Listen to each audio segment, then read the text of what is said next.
No sertão do Piauí, quando a lua cheia esfarela a escuridão, a gente não reza, a gente se esconde.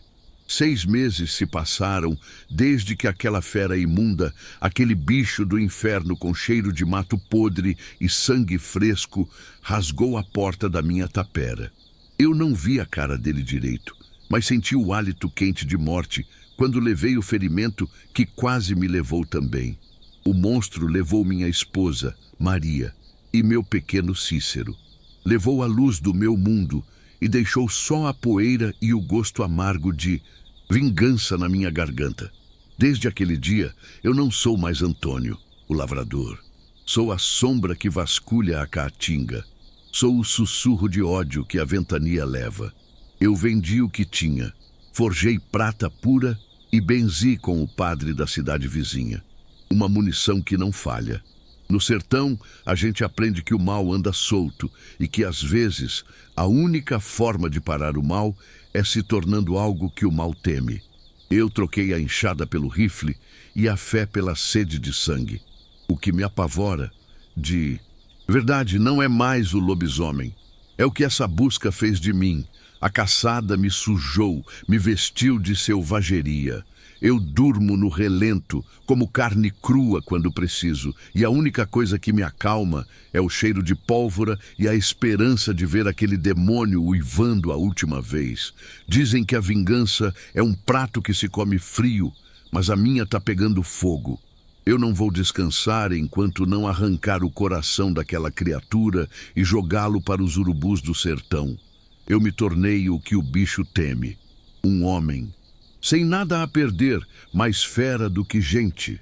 O preço dessa caçada vai ser a minha alma, mas quem se importa com a alma quando a família está morta? Me diga, você que está assistindo isso, você acha que vale a pena vender a alma para conseguir a vingança, mesmo que isso te transforme em um monstro? Deixe seu comentário aqui embaixo se já passou por um medo que mudou quem você era. A primeira pista veio na forma de silêncio. Um silêncio que não era natural do mato.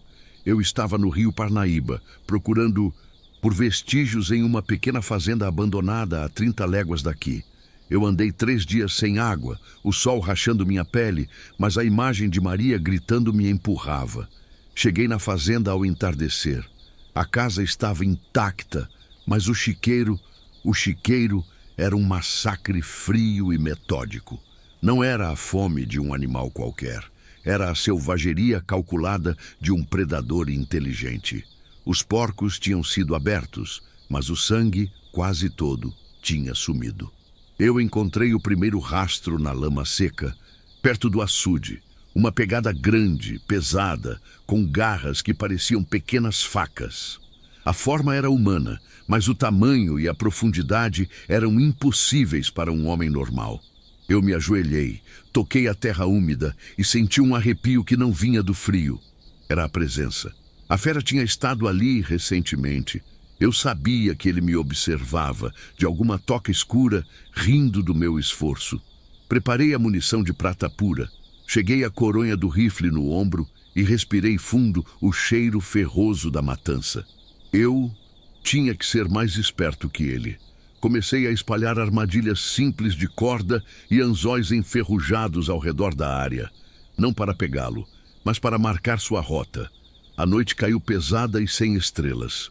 O uivo veio de longe, um som que rasgava o peito da noite e entrava direto na minha medula. Não era o uivo triste do cão, era o grito de triunfo da maldade. Ele sabia que eu estava ali. Eu me deitei no chão duro, o rifle abraçado, e prometi ao céu escuro que da próxima vez que ele uivasse seria de dor. A caçada tinha começado de verdade. Eu não era mais um perseguidor, eu era a isca.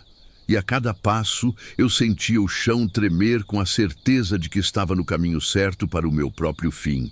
Mas eu não me importava, desde que levasse o bicho comigo. Eu segui os rastros por mais 2 dias, alimentando-me apenas de farinha e água de poço.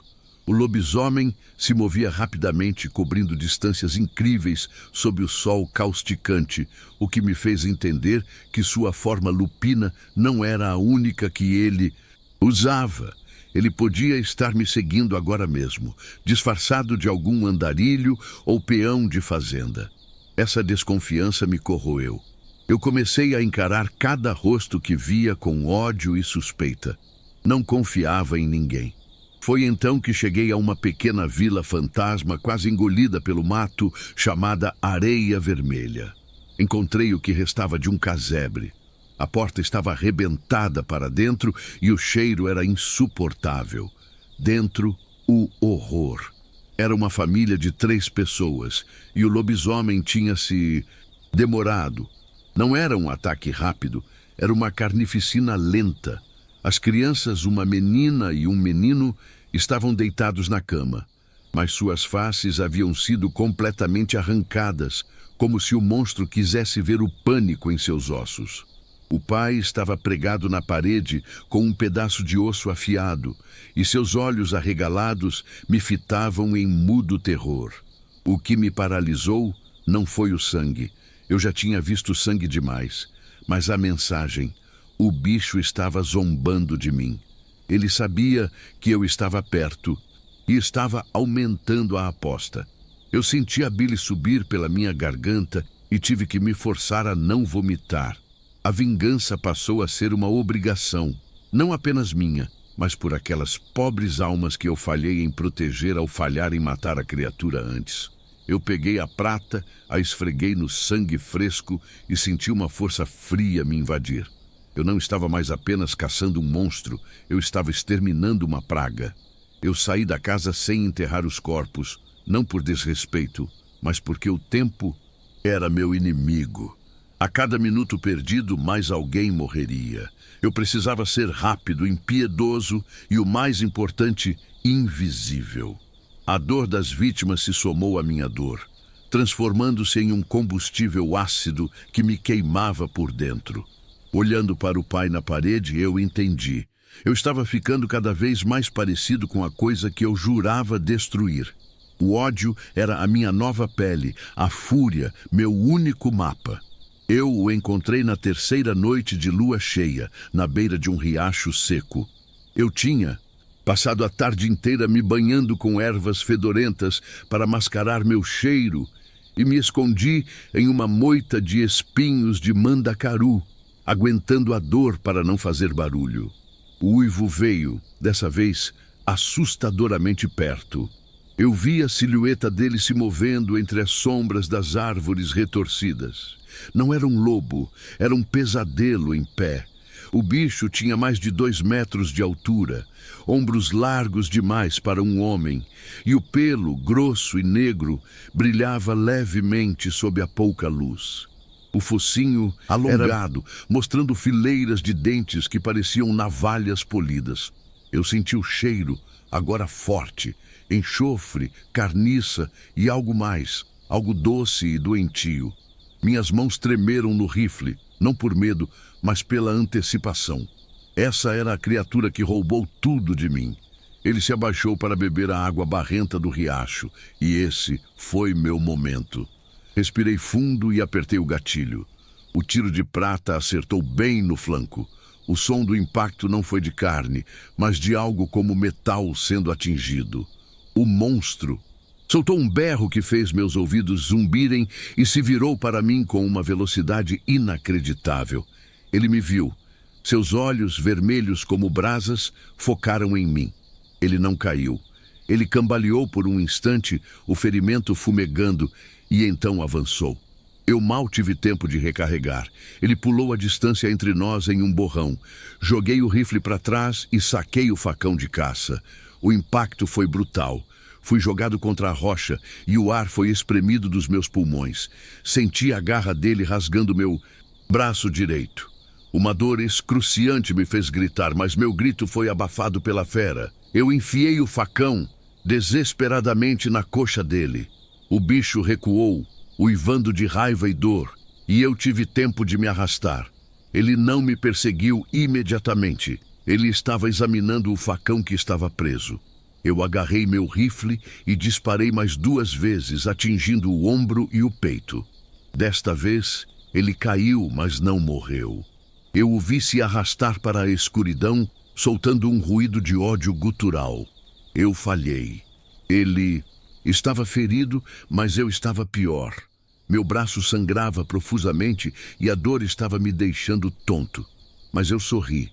Pela primeira vez, eu vi o sangue dele. Eu sabia que ele sangrava. Eu sabia que ele podia ser morto. E eu estava mais perto do que nunca de completar minha missão sangrenta, mesmo que isso custasse o resto da minha vida.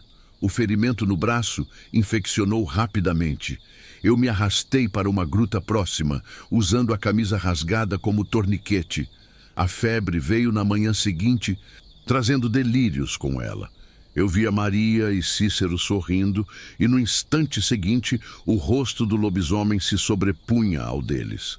Eu sabia que se ficasse ali, morreria de septicemia ou seria encontrado pela fera. A dor me ensinou o desapego. Eu tinha que me curar, mas não da maneira humana. Eu estava quase sem suprimentos e não podia gastar mais munição ou tempo procurando raízes medicinais. Olhei para o facão ensanguentado e tomei a decisão. Usei pólvora e fogo para cauterizar a ferida. Um grito silencioso, que quase me desmaiou, mas que parou a infecção. Depois, eu fiz o que Antônio jamais faria. Eu cacei um tatu-bola e o comi cru, mastigando a carne morna e crua, sentindo a força bruta da proteína invadindo meus músculos enfraquecidos. A civilidade havia evaporado.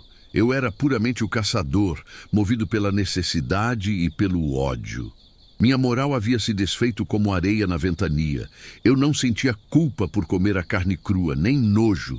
Apenas satisfação brutal. Eu estava me adaptando ao seu mundo, adotando sua selvageria para sobreviver à sua caçada. Pensei, para matar um lobisomem, talvez eu precise me tornar um lobo. Não na forma, mas na alma. Eu comecei a farejar o ar, a prestar atenção aos sons mínimos da noite que antes ignorava.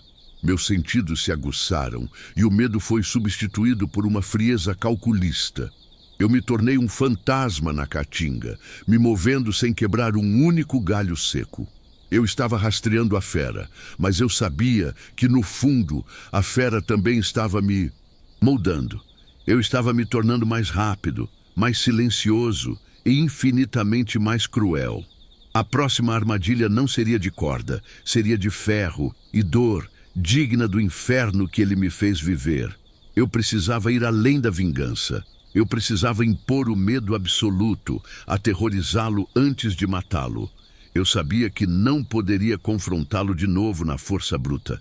Eu era forte, mas ele era uma máquina de matar com ossos mais duros que madeira. Eu passei a semana seguinte estudando o ciclo da lua, as rotas de caça dele e, mais importante, o cheiro de ozônio que ele deixava para trás quando se transformava. Minha nova armadilha seria diferente, primitiva e dolorosa. Encontrei uma pequena clareira com um poço abandonado e semi-enterrado. Perfeito.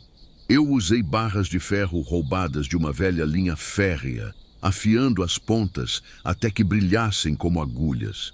Meu plano era induzir o monstro a cair no poço e ser empalado. Mas a parte mais difícil era atraí-lo. O lobisomem não viria apenas por curiosidade. Ele viria por raiva e fome. Eu precisava de isca, e essa isca não seria animal. Eu voltei para a areia vermelha. A visão dos corpos ainda me assombrava, mas a emoção não era mais tristeza, era ferramenta. Eu desenterrei alguns pertences das vítimas e os usei para marcar o caminho até o poço. Mas a isca final precisava ser irresistível. Eu cortei profundamente a palma da minha mão e deixei meu sangue pingar no solo, cobrindo-o com folhas secas para que o cheiro só se intensificasse com o tempo. Eu me posicionei em uma árvore alta, coberta por folhagem espessa, a 5 metros de distância do buraco, com o rifle pronto. A espera foi a pior tortura.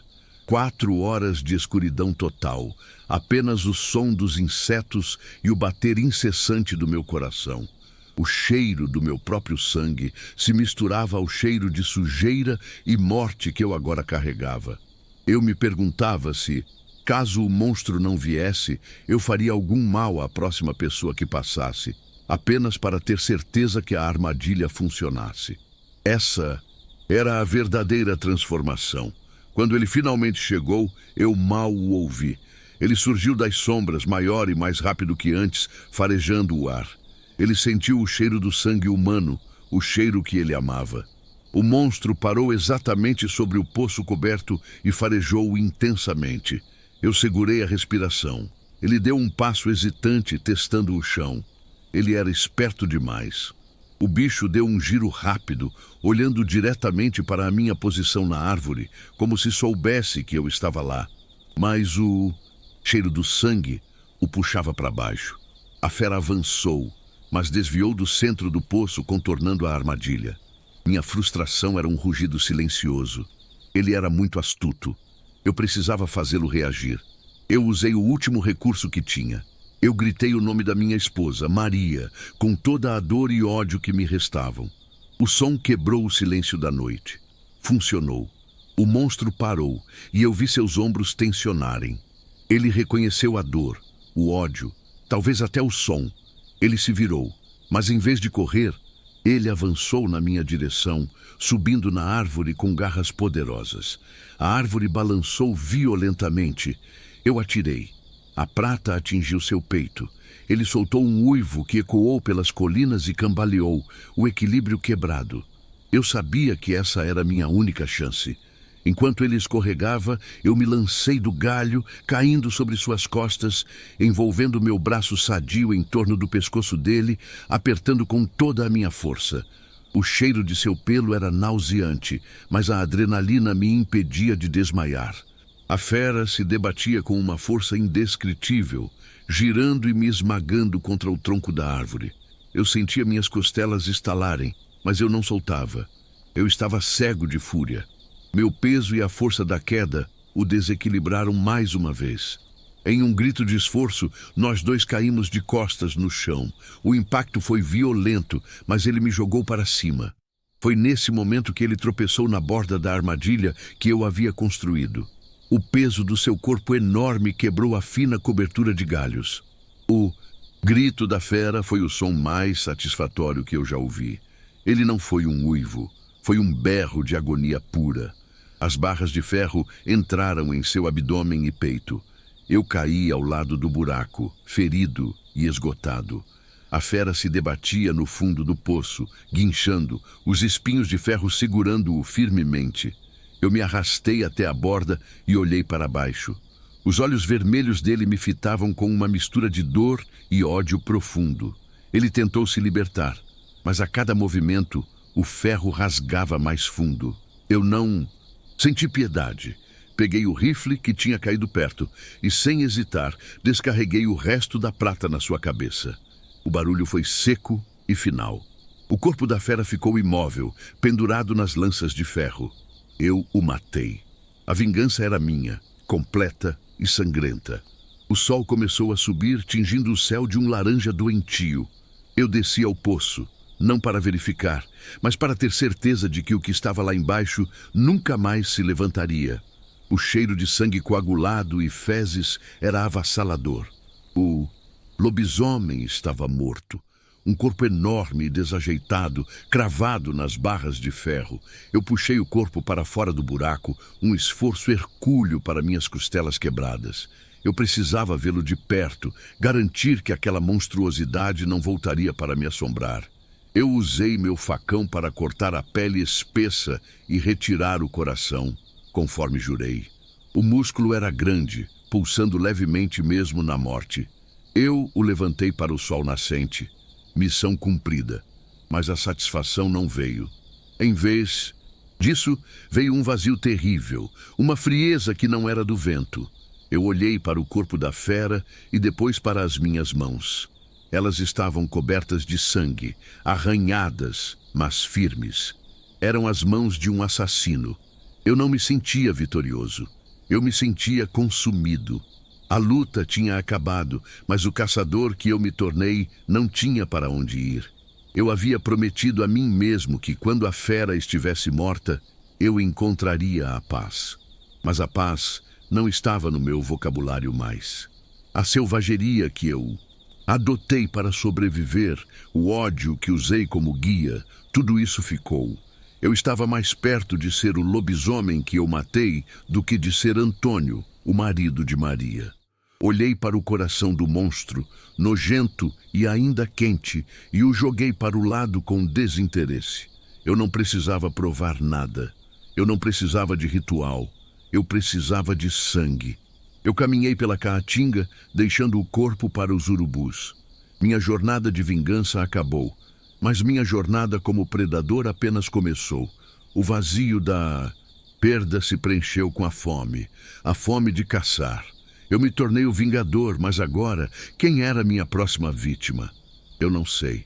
Só sei que a lua cheia não me dá mais medo. Ela me chama e eu respondo. Eu estou aqui agora, meses depois. O corpo do lobisomem virou pó no sertão, engolido pela terra seca.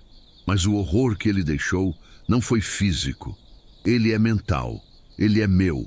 Eu me sinto forte, absurdamente forte. E a dor das costelas quebradas se tornou uma memória distante. Eu não voltei para casa. A casa não. Para um homem como eu. Eu me movimento nas sombras, durmo sob o céu de Piauí e escuto os sons da noite com uma clareza assustadora. Eu me sinto ligado ao mato, parte da cadeia alimentar, não mais a vítima, mas o topo dela. A vingança me deu poder, mas roubou minha humanidade. Eu troquei a dor pela capacidade de infligir dor, e essa troca me destruiu. Eu não caço mais o lobisomem. Eu caço o que parece errado. Os boatos de animais mutilados e gado rasgado ainda circulam pelas fazendas vizinhas. O povo reza para que a criatura se tenha ido, mas eles não percebem que o vácuo deixado por ela foi preenchido por algo pior. Um homem que perdeu o medo e com ele a moral. Eu protejo o sertão à minha maneira brutal. Se um ladrão ou um estuprador entra nas minhas terras, ele não encontra a polícia. Ele encontra um pesadelo silencioso, mais rápido e mais implacável que qualquer lobo. Eu sou a justiça sombria do Piauí, a aberração que a vingança criou. O que eu temo agora é a lua nova, quando a escuridão é total. Nesses momentos, eu me pego desejando o uivo, o cheiro de enxofre, a briga. Eu me pergunto se o veneno da fera não entrou na minha corrente sanguínea. Eu não me transformei em um lobisomem, mas em algo próximo, um lobo de coração. E se um dia eu encontrar outro lobisomem? A luta será épica, mas não por vingança, será por território. Porque agora eu sou o predador alfa do sertão. A paz nunca virá. Eu estou condenado a caçar para sempre, um monumento vivo à brutalidade, que a perda pode gerar. Olho para o horizonte e vejo apenas escuridão e a certeza de que a maior fera que enfrentei, afinal, era eu. E ela ainda está viva e está com fome.